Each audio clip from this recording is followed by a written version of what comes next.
Bonjour tout le monde. Alors je vous refais une petite vidéo sur la colorisation au Pro Marker. Donc pour ceci, évidemment, je vais utiliser ma Memento Tuxedo Black. Bon, une autre couleur marche aussi, mais moi je vais utiliser la noire. Et je vais utiliser ce tampon Lily of the Valley. Alors, j'ai regardé le site récemment. Donc pour acquérir de nouveaux tampons mousse. Alors je sais qu'ils font des tampons clear aussi, mais moi j'adore leurs tampons mousse, je trouve qu'ils ont une qualité sensationnelle. Et ce motif là je l'ai pas retrouvé, donc je pense que c'est un des vieux tampons Lily of the Valley et qui sont plus disponibles actuellement. Alors je m'en excuse si c'est le cas, vous pourrez peut-être les retrouver d'occasion. Je voudrais pas vous frustrer en utilisant un tampon qu'on peut plus utiliser, mais bon, ou à moins que j'ai pas cherché correctement. Alors, donc pour une colorisation au Pro Marker, eh bien, il faut utiliser des Pro Markers. Bravo! Vous êtes trop balèze. C'est bien, je vois que vous suivez la vidéo. Va falloir, hein, parce qu'elle est plutôt longue, celle-ci, et je m'en excuse par avance. Je l'ai compilée au maximum. Dites-vous que j'ai filmé plus de 2h30 pour faire cette colorisation. Enfin, pour faire la carte en tout, hein, pas que la colo, mais j'ai compilé tout ce que j'ai pu. Et j'ai eu tellement de questions sur ma vidéo précédente que... J'ai voulu volontairement couper un maximum de choses, des choses qui sont un petit peu moins utiles ou des choses qui se répètent, mais j'ai tenu quand même à détailler au maximum tout ce que je fais parce que j'ai eu énormément de questions. Alors donc là, vous m'avez vu au tout début commencer donc avec les couleurs Cool Grey 2, 3, 4, 5. Alors j'étais partie pour partir du 1, 2, 3, 4 ou 1, 3, 5 et au final mon Cool Grey numéro 1 est complètement sec. Je sais pas pourquoi, il a séché, donc bien, j'ai dû partir de la couleur numéro 2, donc qui est un tout petit peu plus foncé comme vous le voyez. Et donc ben, j'ai simplement décalé, je vais utiliser toutes les teintes de Cool Grey que je possède, donc de la 2 à la 5, pour faire mes dégradés de couleurs, mais j'aurais bien aimé quand même partir de la couleur 1 qui était vraiment la plus claire, mais bon, tant pis, c'est pas grave, c'est pas très grave. Alors comme je le disais, ben, je vais juste un tout petit peu vous décrire ce que je suis en train de faire. Donc j'ai passé... de partout la couleur numéro 2, donc pour faire ma couleur de fond, la couleur la plus claire. J'ai commencé à accentuer mes ombres, donc bien comme il faut, enfin bien élargie, avec les couleurs intermédiaires, donc la 3 et la 4, et donc je repasserai la 5 qui est bien plus foncée, donc tout au bord de ce qui est symbolisé au niveau des ombres, voilà. Et après donc il suffit de faire le chemin inverse, donc de repartir de la 4, donc pour repasser sur la 5 si vous voulez, voilà, on élargit un petit peu, et après donc on passe à la 3 et à la 2 pour fondre toutes les couleurs ensemble et avoir un maximum de dégradés, puisque donc ce sont des feutres à alcool et que l'alcool va s'évaporer, qui restera donc uniquement la couleur sur notre papier. Et donc c'est ce qui donne cet effet vraiment très spécifique au feutre à alcool, un effet qu'on n'obtiendra pas, je le répète, on n'obtiendra pas avec des feutres comme ceux que les gosses peuvent utiliser, puisque c'est pas des feutres à alcool et que le résultat, les couleurs ne se mélangent pas. Voilà, donc n'essayez pas, je vous le dis tout de suite, hein, ou ne soyez pas frustrés à venir me dire oui mais moi chez moi ça marche pas, oui mais si vous n'avez pas de feutre à alcool, vous n'aurez pas ce résultat là, il faut être logique, c'est un petit peu plus compliqué. Je refais une vidéo sur la colorisation au Pro Marker, puisque comme je le disais, j'ai eu énormément de questions là-dessus, donc je pensais que... j'aurais pas cru en avoir autant si vous voulez, donc c'est pour ça que volontairement j'ai refait une vidéo pour répondre un petit peu dans l'ensemble à toutes les personnes qui sont venues me contacter pour me poser telle question ou telle question. Donc je trouve qu'en vidéo on peut répondre plus facilement à tout ça, donc...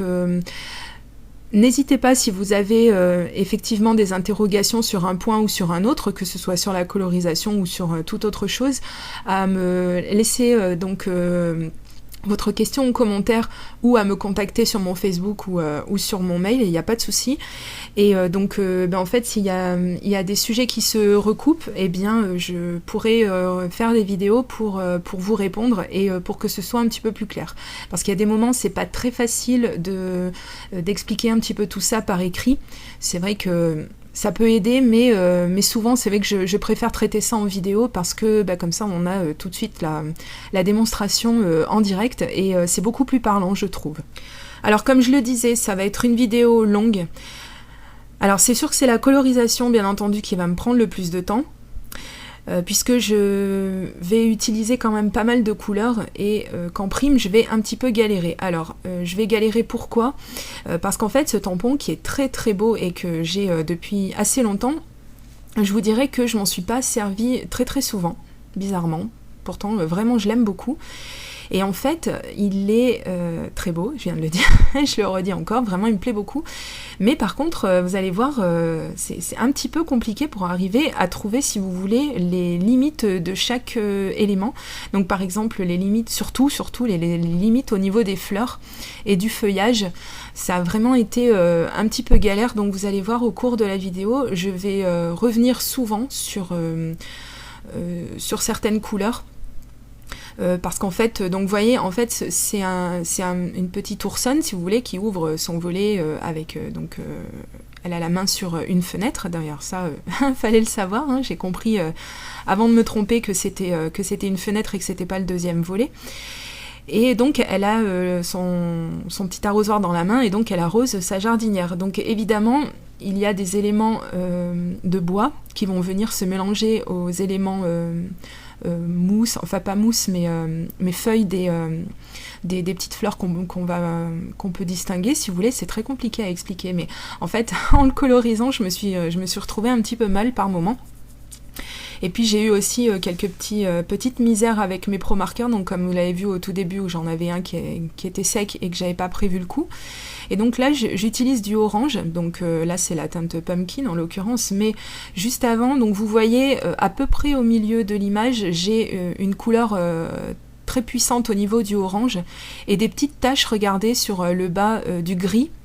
Tout en bas de l'image, vous allez voir des petites taches orange. Alors en fait, j'ai ouvert un Pro Marker, je le ferai plus, au-dessus de mon dessin pour m'en servir tout de suite, quoi. Il y a pas de, comme je fais d'habitude. Et en fait, donc cette couleur orange et mon Pro Marker est super imbibé, si vous voulez, et du coup ça m'a fait une explosion de couleurs. Donc heureusement, ça n'a pas touché des éléments forcément qui se voyait le plus, donc je vais essayer de rattraper un petit peu tout ça, mais faites quand même attention à surveiller la qualité de vos feutres, parce que autant il y en a qui peuvent sécher, la preuve, et comme autant ça peut être complètement le contraire, et peut y en avoir qui sont complètement trop imbibés, si vous voulez, et du coup mais ça fait qu'on en met un petit peu partout, et là, pourtant je le sais que cette couleur-là, en général, elle me fait le coup, et là je me suis pas méfiée. Moi, quand je suis lancée à faire quelque chose, j'ai la tête dans le guidon, j'ai un petit peu de mal à penser à autre chose, je suis vraiment à fond dedans, et là, je me suis fait avoir, mais bon, tant pis, c'est pas grave, c'est que quelques petites taches comme ça, bon, c'est pas la fin du monde. Alors, comme j'ai tendance à le faire d'habitude, je vais utiliser des dégradés de 3 couleurs. Et pour celles qui voudraient, comme ça je vais un petit peu passer sur tous les niveaux, pour celles qui voudraient pousser un petit peu la chose, à un moment vous allez voir, je vais même faire un dégradé avec 5 couleurs. Donc vous n'êtes pas obligé d'aller aussi loin, je veux dire, pour avoir des résultats très très jolis. 3 couleurs c'est déjà pas mal. Quand on n'a vraiment pas les moyens, parce que ce sont quand même des feutres, c'est sûrement un des feutres à alcool les moins chers, le Pro Marker, mais ça reste quand même un certain investissement. Si vous ne pouvez pas vous offrir le luxe d'avoir plusieurs couleurs pour faire les dégradés, vous pouvez toujours garder qu'une seule couleur. Allez, 2 si vous voulez, hein, si vraiment vous avez un tout petit peu de moyens à y consacrer. Et donc, mais restons sur une seule couleur, vous pouvez très bien avoir des dégradés, donc il faut juste passer une première fois votre feutre, et après laisser sécher quelques secondes, on va dire une petite minute, et après donc revenir sur cette même couleur aux endroits où vous voulez symboliser les ombres, et là vous aurez déjà un petit dégradé. Alors bien sûr, je vous dis pas que le résultat sera sensationnel, mais bon, ça peut éviter déjà quelques frustrations, et puis ça peut déjà vous donner une certaine idée du résultat. Et comme ça, eh bien, en fait, vous saurez si oui ou non c'est quelque chose qui vous plaît et si vous voulez définitivement investir dans ce genre de matériel. Parce que comme je le dis toujours, c'est vrai, que quand on commence, moi je pensais juste essayer comme ça et puis que ça irait bien, et au final je suis devenue complètement addict et je me suis dit il me faut toutes les couleurs. Alors c'est vrai que je commence à en avoir pas mal parce que, comme je le redis, je ne les ai pas achetés en une semaine, hein, d'accord, j'ai pas gagné à l'euro-million, hein. C'est dommage, mais c'est comme ça. Mais à environ 2 € le feutre pour les moins chers, et n'allez pas les payer plus de 2,50 €, je suis sûre que vous pouvez les trouver moins chers. On est venu me dire oui, je les ai trouvés à 3 € et quelques. Non, continuez de chercher, je suis sûre que dans soit des magasins virtuels, soit dans les vrais magasins de loisirs créatifs, je suis persuadée que vous pouvez les trouver aux alentours de 2 €, 2,50 €, allez, si on pousse un petit peu la mémé dans les orties, mais n'allez pas les payer plus cher que ça, vraiment, après c'est abusé, quoi. Donc Internet nous offre beaucoup de possibilités pour obtenir du matériel vraiment à moindre coût. Donc n'allez pas les payer trop cher, ça coûte déjà assez cher comme ça, je trouve. Et comme il en faut quand même un bon paquet si vous voulez vraiment avoir des résultats terribles, eh bien voilà, si vous pouvez économiser ne serait-ce même que 50 centimes sur chaque feutre, sachez qu'au bout d'un moment ça va pouvoir vous faire des feutres gratuits. Enfin gratuits. On s'entend, hein, bien sûr. Donc je vous ai listé les couleurs le plus souvent possible dans la vidéo, comme ça vous êtes tranquille. Après, j'applique aussi toujours la même méthode, donc pour celles qui ont l'habitude, je m'excuse si je tourne un petit peu en boucle sur ce que je dis, mais il y a toujours des personnes qui découvrent cette technique, et donc c'est bien normal que je revienne vers elles et que je leur dise un petit peu comment il faut faire. Donc vous avez plusieurs méthodes. Donc soit vous partez de la couleur la plus claire, vous passez la couleur intermédiaire et la couleur la plus foncée, et on revient avec la couleur la plus claire. Donc tout ça pour fondre toutes ces couleurs et améliorer son dégradé. Ou vous pouvez faire la marche inverse et donc partir de la couleur la plus foncée, passer par la couleur intermédiaire et arriver jusqu'à la couleur la plus claire. Après ça c'est à votre bon vouloir, hein, puisque de toute façon les deux techniques marchent très bien. Donc à savoir que ça sèche quand même assez vite, hein. Tout est relatif bien sûr, ça va dépendre aussi de l'âge de vos marqueurs, donc essayez de travailler vos couleurs assez rapidement. Bon, n'allez pas faire comme les Américaines, à laisser leur feutre ouvert par pure fainéantise ou je ne sais quoi, histoire d'avoir tous les feutres, toutes les couleurs sous la main et de pouvoir travailler plus vite. On n'en est quand même pas à ce niveau-là, l'alcool ça s'évapore, mais quand même pas non plus dans la seconde. Donc prenez l'habitude plutôt de travailler des petites parties. Ne faites pas comme j'ai fait, mais prenez l'habitude, surtout si vous commencez à prendre les bons réflexes et à travailler des petites parties et à créer vos dégradés sur ces petites parties justement. Ensuite, il faut garder quelque chose à l'esprit, que en attendant que l'alcool s'évapore, vous n'aurez pas la couleur définitive. Donc il faut bien garder à l'esprit que oui, au début ça paraît un petit peu brouillon comme ça, mais que la couleur va continuer d'évoluer, de s'imprégner si vous voulez sur votre papier. D'où l'importance aussi d'avoir des papiers qui ne boivent pas trop, donc déjà, passer par-dessus les papiers trop fins. Je vois pas l'intérêt de travailler sur du papier fin. Ça va passer à travers votre papier, c'est complètement n'importe quoi, ça sert strictement à rien. Donc prenez du papier quand même un petit peu épais, c'est mon conseil, après vous en faites ce que vous voulez.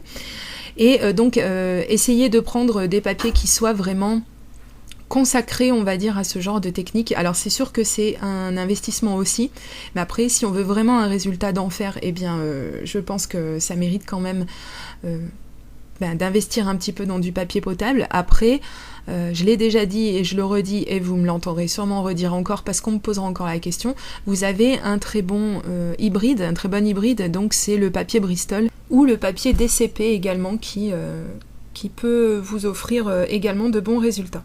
Alors là, donc vous avez peut-être pu voir, sauf si vous êtes trop concentré sur ma voix, en toute modestie bien sûr. Donc vous avez pu voir que c'est ce dont je vous parlais tout à l'heure. J'ai utilisé cette fois-ci des dégradés beaucoup plus poussés. Donc ça c'est pour les personnes qui veulent un petit peu améliorer encore leur technique. Donc j'ai découvert ça évidemment sur les vidéos des Américaines en utilisant des couleurs mais que je n'aurais jamais pensé utiliser pour faire un dégradé. Donc c'est pour ça qu'il faut quand même ouvrir son esprit, hein, n'est-ce pas? Il faut être quand même... Enfin, je sais pas comment vous dire. Là, par exemple, donc pour travailler les marrons, comme je l'ai fait sur la petite oursonne, Eh bien, tout simplement, oui, mais ça paraît même logique, en fait, quand on le dit comme ça. Il faut pas sortir de Saint-Cyr ou avoir fait d'études dans les arts, les beaux-arts ou des choses comme ça, mais c'est vrai que en rajoutant des teintes de jaune, eh bien, on peut quand même aussi avoir, étendre sa plage de dégradé. C'est vrai que c'est quelque chose que j'aurais jamais pensé faire. Donc, par exemple, partir aussi du rose pour aller tout doucement vers du violet. Donc après, je pense quand même que c'est une technique qui est un petit peu plus rentable quand on a des zones un peu plus importantes à mettre en couleur. Parce que sur des tout petits tamponnages, ça va pas se voir des masses, et de passer quand même une demi-heure à faire des petites zones, à part pour les personnes qui s'y connaissent un tout petit peu, ou ou qui vont avoir l'œil, ou les scrapeuses tout simplement, enfin les carteuses pour être précise, mais sinon il n'y a pas grand monde qui va prêter attention au fait que vous ayez passé bien du temps sur une petite partie. Donc après c'est vrai que bon, c'est à vous de voir, c'est à vous de comparer si vous voulez vraiment, si vous pensez que c'est rentable de faire de la colorisation très très poussée, ou si à 3 couleurs, ce qui est déjà pas mal déjà, ça vous suffit. Alors là donc on a terminé la colorisation et c'était pas du luxe, et je vais découper avec ces dies Landfawn. Donc j'ai pris la petite forme donc de type carte de Project Life avec les découpes de fausses coutures. Et tout simplement, pour être bien cadré correctement, ce que j'ai fait, comme j'arrivais pas à voir, c'est logique, vu que le die était à l'envers, eh bien je l'ai retourné tout simplement pour voir où la fausse couture passe. Et je vais prendre mes marques pour passer à l'intérieur de la Big Shot, et de façon à ce que la fausse couture arrive à peu près aux endroits souhaités.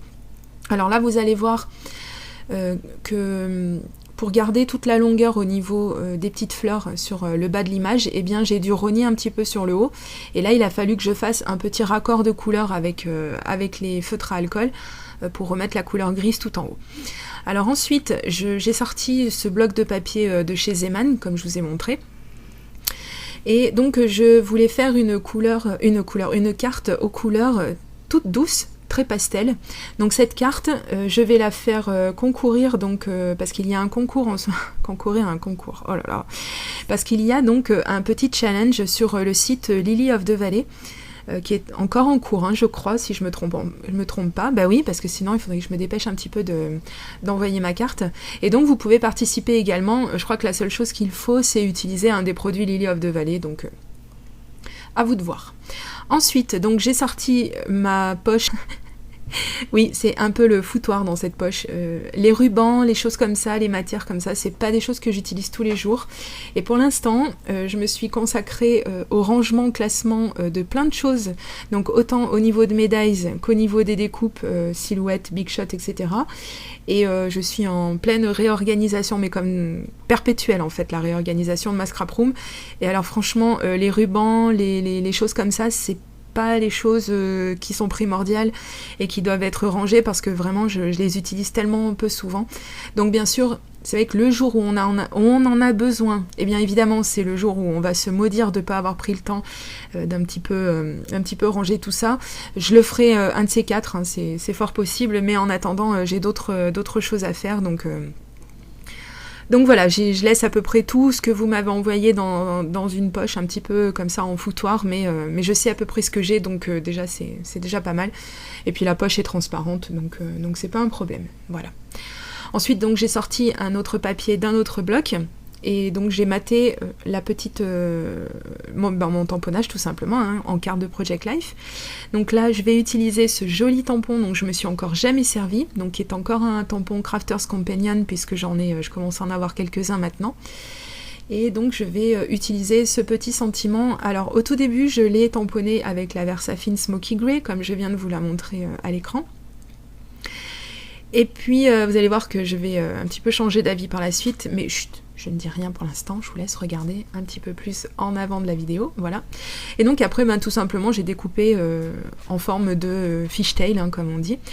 Et puis je trouvais que ça choquait un tout petit peu le fait d'avoir des bords qui soient pas arrondis, puisque mon tamponnage, lui, avait été arrondi. Donc tout simplement, j'ai pris ma bonne vieille perforatrice que j'utilise énormément pour mon Project Life, donc je pense qu'elle va pas tarder de me claquer dans les doigts.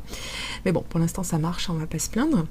Et puis donc je vais coller avec mon ATG Gun le petit papier de chez Zeman que je vous ai montré juste avant, qui est horriblement fin. Alors fallait vraiment pas se rater parce que le ATG a de l'adhésif très très très collant. Et il m'est déjà arrivé en fait carrément de déchirer mon papier juste en passant le pistolet dessus, donc il faut faire un petit peu attention. Mais bon, là j'aurais pu mettre aussi du double face traditionnel en rouleau qu'on coupe soi-même, hein, ça aurait très bien marché aussi. Ensuite, donc, je vais utiliser de la colle Cléopâtre que j'avais acheté à Nose et que j'ai jamais eu l'occasion d'utiliser, donc encore une fois. Et ben c'était l'occasion. Et donc là, vous voyez que je suis en train de me poser la question. Donc je me demande si, vu que j'ai prévu de mettre d'autres choses sur cette carte, je me demande si le gris allait pas paraître un tout petit peu fade. Alors du coup, j'ai tamponné de nouveau mon sentiment en noir cette fois-ci, avec la Versafine Onyx Black. Et donc je l'ai fixé avec de la mousse adhésive 3D. Ensuite, donc j'ai pris ma E-Zinc couleur safran. Et j'en ai mis une toute petite goutte et je vais mettre que quelques gouttes avec mon atomiseur d'eau. Et je vais passer donc une fleur, donc, parce que j'avais pas de fleur orange, ou du moins pas le orange que je voulais. Et je voulais faire quelque chose qui se rapproche de la couleur des fleurs que j'ai colorisées avec les feutres à alcool. Donc tout simplement, j'ai utilisé de l'encre et puis j'ai badigeonné ma petite fleur avec. Et puis je l'ai séché au heat gun, tout simplement. Attention les doigts, ça chauffe pas mal. Donc là, vous allez voir, au début, je vais commencer à positionner mes fleurs. Et la plus grosse, vous allez voir qu'au début, je vais lui laisser la tige, parce que je trouvais que ça faisait fun, et que si et que ça. Et puis au final, ça va me sortir par les trous de nez, donc je vais finir par la couper. Donc soyez pas inquiets si ça vous pique un peu les yeux au début. Maintenant, quand je vois le truc, je me dis que j'ai galéré pour rien, et qu'au final, j'aurais mieux fait de la couper tout de suite, et qu'on aurait gagné du temps, mais c'est pas grave. Donc ensuite, pour les autres fleurs, eh bien, il y en a où je vais couper la tige aussi, et d'autres où je vais faire des petits tortillons comme ça. Donc je vais me débarrasser du bout de la tige parce qu'il est très abîmé.